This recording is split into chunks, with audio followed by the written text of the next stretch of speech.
வணக்கம், welcome to orange candy. நம்ம இன்றைக்கி பார்க்க போகிற ஒரு பிரேக்ஃபாஸ்ட் ரெசிபி பூரி உருளைக்கிழங்கு மசாலா. அந்த உருளைக்கிழங்கு மசாலா செய்கிறதுக்கு தேவையான பொருள் என்னன்னு பார்த்துக்கலாம். இங்கே வந்து ஒரு 2 பெரிய உருளைக்கிழங்கு வேக வச்சு தோல் உரித்து மேஷ் பண்ணி வச்சுருக்கோம். அப்புறம் அது தாளிக்கிறதுக்கு ஒரு சின்ன வெங்காயம், ஒரு சின்ன பழுத்த தக்காளி, 2 பச்சை மிளகாய் காரத்துக்கு. உங்களுக்கு காரம் அதிகமாக வேணும் நீங்கள் பச்சை மிளகாய் அதிகமாக பண்ணிக்கலாம், இல்லைன்னா கம்மியாக வேணும் குறைச்சிக்கலாம். அப்புறம் கருவேப்பிலை, கொத்தமல்லி, அப்புறம் ஒரு 5 சின்ன பல்லு பூண்டு, ஒரு சின்ன துண்டு இஞ்சி நெசுக்கி வச்சுருக்கேன். அப்புறமா தாளிக்கிறதுக்கு கடுகு, உளுத்தம், கடலைப்பருப்பு, மஞ்சள் தூள், உப்பு, தேவைக்கேற்ற, அப்புறம் எண்ணெய், அப்புறம் தண்ணி. இப்போ நம்ம எப்படி செய்யறதுன்னு பார்க்கலாம் வாங்க. இப்போ எண்ணெய் சூடாகிடுச்சு, 2 ஸ்பூன் எண்ணெய். நம்ம அதில் கொஞ்சம் தாளிக்கிறதுக்கு கடுகு போட்டுக்கலாம். கடுகு போடுறது எண்ணெய்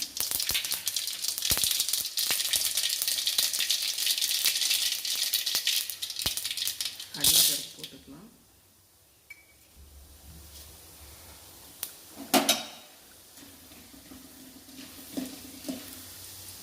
கடலைப்பருப்பு செவந்தோன்னே நம்ம வெங்காயத்தை ஆட் பண்ணிக்கலாம்.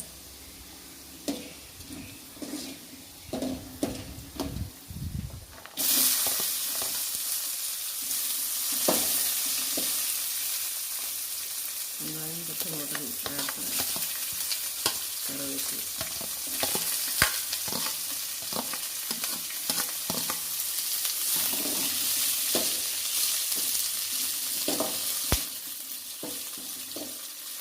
வெங்காயம் செவந்தோடனே நம்ம தக்காளி ஆட் பண்ணணும்.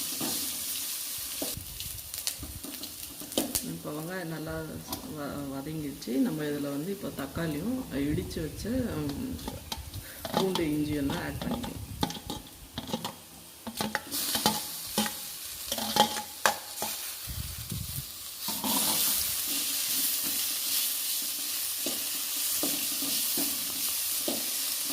இது கூட வந்து நம்ம உப்பும் மஞ்சத்தூளும் சேர்த்து ஆட் பண்ணிக்கலாம்.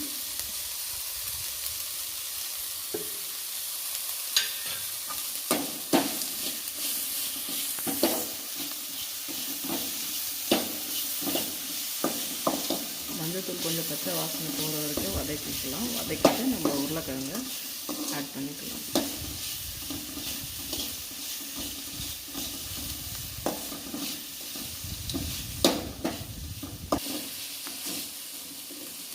இப்போ மஞ்சத்தூள் பச்சை வாடை போயிடுச்சு. இந்த ரா ஸ்மெல் போனதுக்கப்புறம் நம்ம இந்த மேஷ் பண்ணி வச்சுருக்க உருளைக்கிழங்கு வந்து அதில் ஆட் பண்ணிக்கலாம்.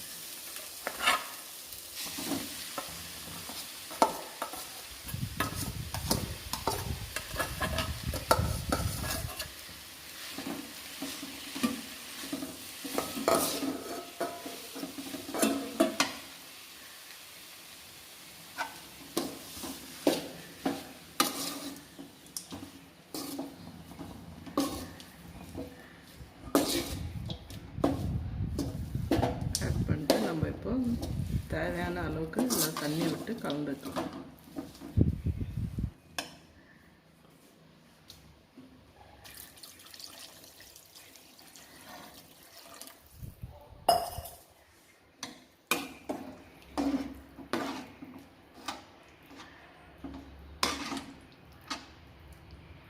இது நல்லா கொதித்து நம்மளுக்கு தேவையான கன்சிஸ்டன்சி வர வரைக்கும் நம்ம வந்து இதை கொதிக்க விடலாம்.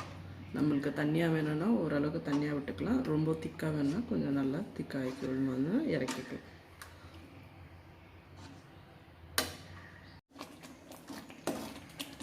இப்போ இது நம்மளுக்கு தேவையான கன்சிஸ்டன்சியில் வந்துருச்சு. இப்போ நம்ம ஸ்டவ் ஆஃப் பண்ணிடலாம். ஆஃப் பண்ணிட்டு கொத்தமல்லி ஆட் பண்ணி நம்ம ஒரு பவுலில் எடுத்து சர்வ் பண்ணிக்கலாம்.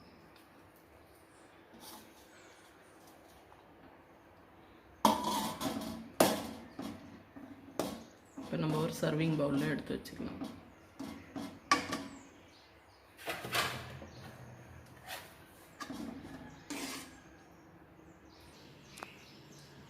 இப்போ நம்ம உருளைக்கிழங்கு மசாலா ரெடி ஆகிடுச்சு. அடுத்தது நம்ம பூரி செய்கிறது பார்க்கலாம். அதுக்கு தேவையான பொருள் வந்து கோதுமை மாவு, தண்ணி, அப்புறம் தேவையான அளவுக்கு உப்பு ஆட் பண்ணி நம்ம மாவு பிசைஞ்சு சின்ன சின்ன உருண்டைங்களாம் பிடிச்சிக்கலாம்.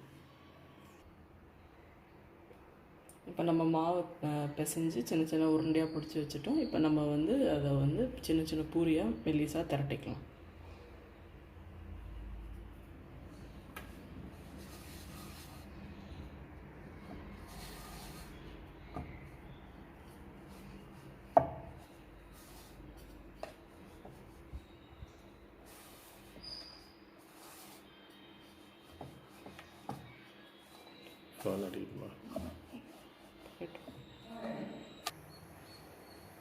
இப்போ நம்ம அந்த உருண்டையை வந்து பூரியாக திரட்டிட்டோம். எண்ணெயும் சூடாயிடுச்சு. நம்ம இப்போ பூரி சுட்டு எடுத்துருவோம்.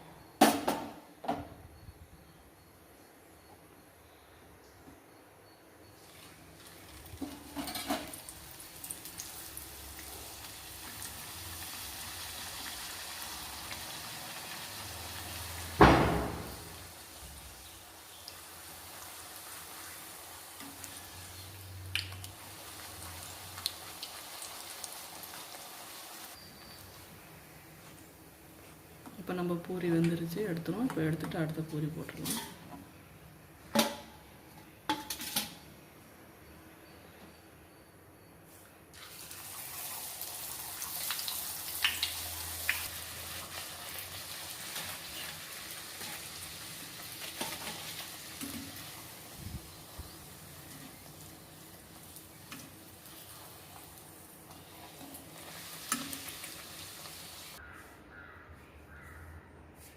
இப்போ நம்ம பூரி உருளைக்கிழங்கு மசாலா ரெடி ஆகிடுச்சு. இதை கண்டிப்பாக ட்ரை பண்ணி பாருங்கள். எப்படி வந்துச்சுன்னு உங்கள் கமெண்ட்ஸில் சொல்லுங்கள். இந்த வீடியோ உங்களுக்கு பிடிச்சிருந்தால் லைக் பண்ணுங்கள், ஷேர் பண்ணுங்கள். நன்றி, வணக்கம்.